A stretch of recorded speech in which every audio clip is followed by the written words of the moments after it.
So we're going to look at modeling motion using parametric equations. Maybe we're going to look at modeling like the motion of a shot put after a shot putter throws it or something like that, okay? All right, so it says let t be greater than or equal to 0 represent time under which an object is in motion along a plane curve, and let x subscript to 0, y subscript to 0 represent the initial position of the object at time t0. The projectile motion, the x-coordinate is going to be given by this equation. The y-coordinate is going to be given by this equation, okay? Let's see. What is that x subscript to 0? It's the same as this one. What is this y subscript to 0? Same as that one. You can think of t as like your variable portion of it, okay? Then it says over here that g is acceleration due to gravity, and it's either 32 feet per second squared or 9.8 meters per second squared, depending on if you're using feet or if you're using meters in your example, okay? All right, so this is going to help us with our next example. Let me erase all this and we will go to our next example. All right, look at your handout, or your notes, I should say. And what do you have? You have a golfer tees off on ground level. A golfer tees off on ground level and hits the ball with an initial speed of 52 meters per second at an angle of 34 degrees above the horizontal. Choose a coordinate system with the origin at the point where the ball is struck. All right, so what I think of there is I think of, here's a coordinate system right here. Here's your x-axis, here's your y-axis. And I'm going to put the golf ball right there, okay? For sure, it needs to be on the x-axis somewhere, okay? But I'm going to put it at the origin. That just makes it easier for me. And let's see what else it says. A golfer tees off on ground level and hits the ball with an initial speed of 52 meters per second. So in other words, they're hitting that at 52 meters per second, the initial speed there, at an angle of 34 degrees above the horizontal. So my angle is 34 degrees right here. All right, let's see. So what do I have so far? What do I have given to me? The way I drew this, I have x subscript to 0, y subscript to 0. My initial point is where? Right here. So I can say that's 0, 0, right? What else is given to me? Initial speed of 52, right? And which value was that in these formulas over here? That was v subscript to 0. So v subscript to 0, I'm going to say is 52. Then they give me that angle theta. What is theta equal to? 34 degrees. Just kind of labeling here what they gave me. Let's look at A. A says, write parametric equations that model the path of the ball as a function of time t in seconds. So part A, they want my parametric equations. It's given by this, right? X is equal to v subscript to 0 cosine of theta times t plus x subscript to 0, right? And then my y one is y is equal to negative 1/2 times g times t squared plus v subscript to 0 sine of theta times t plus y subscript to 0, according to these, right, that they gave us earlier. We had on the board over here. Well, let's see what these equations are. What's v subscript to 0? We said that was what? 52? Cosine of theta, but theta here we're saying is what? 34 degrees? 34 degrees times t plus what's x subscript to 0? X subscript to 0 is what? 0. So really, this equation just simplifies down to x is equal to 52 cosine of 34 degrees times t. How about my equation for y? Let's see what that is. Y is equal to negative 1/2. Now, what is g? It's either going to be, what, 32 or 9.8. What are we looking at this measured in, feet or meters? We're looking at it measured in meters, right? So we're going to use the what? 9.8. 9.8 times t squared plus v subscript of 0 again is what? 52 times the sine of theta. We said theta was 34 degrees. 34 degrees times t plus y subscript of 0. What's y subscript of 0? It is 0. So this gives me y is equal to, now go ahead and multiply that. What do you get? Negative 4.9 t squared plus 52 sine of 34 degrees times t. All right, part A said write the parametric equations that model the path of the ball. There we go, x and y. How about part B? Part B says, for how long will the ball be in the air before it hits the ground? Around the 2 decimal places. How long will the ball be in the air before it hits the ground? All right, let's think about this for a second. How long will the ball be in the air? All right, so we had a drawing that looked like this, right? My ball takes off like this. But what is my ball actually going to do? It's actually going to follow probably a curve, right?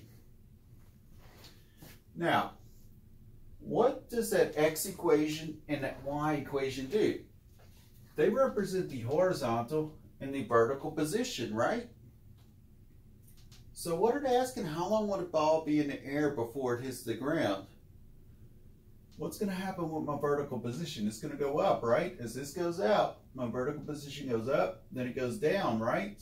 And eventually my vertical position is going to hit what? The ground right there. Or I could say that's where my vertical position y is equal to 0, right? So to tell how long your ball is going to be in the ground, take this equation, it's given by y, let it equal to 0, because you want to find where y is equal to 0. So you're going to have 0 is equal to negative 4.9 t squared plus 52 sine of 34 degrees times t, right? Well, I don't know why, but I like 0 to be on the right side. So the left side is equal to the right side then is equal to the left side. So I could rewrite this as negative 4.9 t squared plus 52 sine of 34 degrees times t is equal to 0. Now let's solve for t. What kind of equation do I have right here? Quadratic? Well, I really don't want to use a quadratic formula on this. But I could factor a t out of each one of these terms here. Let's do so. If I factor a t out here and here, what am I left with here? Negative 4.9t plus 52 sine of 34 degrees, right? Is equal to 0. Now we take each one of these factors here and set them equal to 0. So t will be equal to 0. Also this stuff, negative 4.9t plus 52 sine of 34 degrees is equal to 0. Okay, so that means negative 4.9t is equal to negative 52 sine of 34 degrees. And to finish solving for t, divide both sides by negative 4.9. So t will be 52 sine of 34 degrees over 4.9, right? And if I calculate that, I get t is approximately 5.9343. Okay, so what are they asking? How long would a ball be in the air? Well, it's not going to be in the air in 0 seconds, right? It's going to be in the air, what? 5.9343 seconds. And they want me to round to 2 decimal places. So I'm going to say the ball's going to be in the air for 5.93 seconds. 5.93 seconds.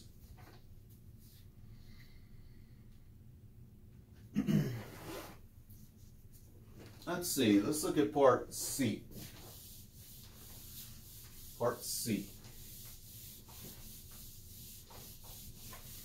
does part C want? Part C says approximate the horizontal distance that the ball travels before it hits the ground.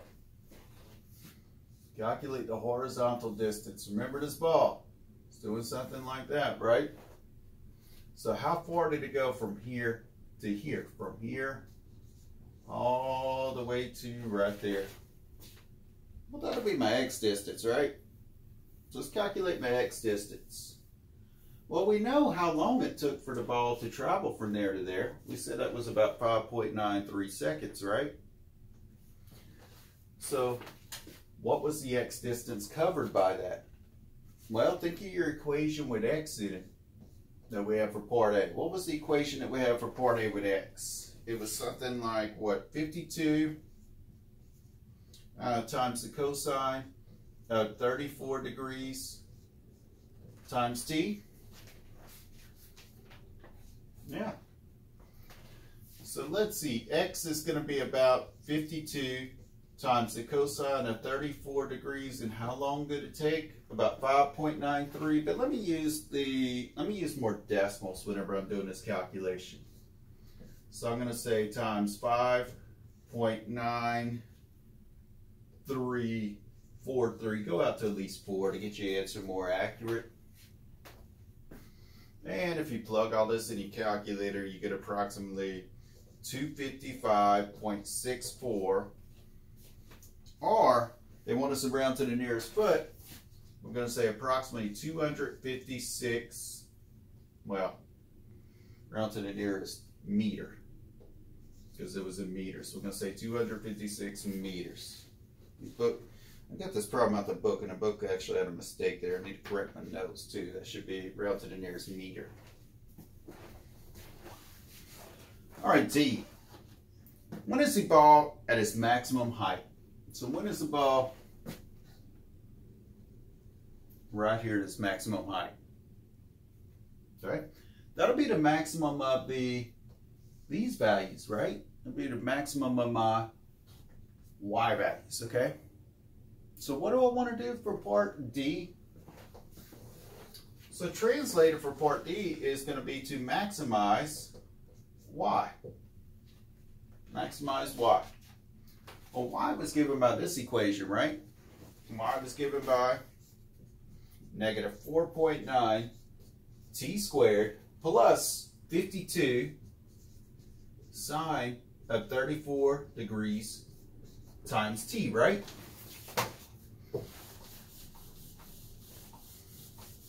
Well, let's see. I'm basically looking to maximize that, okay? Actually, I'm finding when the max is, but basically what I do is maximize this. What is this? This is quadratic, right? How do I find the max of a quadratic? I find its vertex. What was that vertex formula? Remember the vertex formula?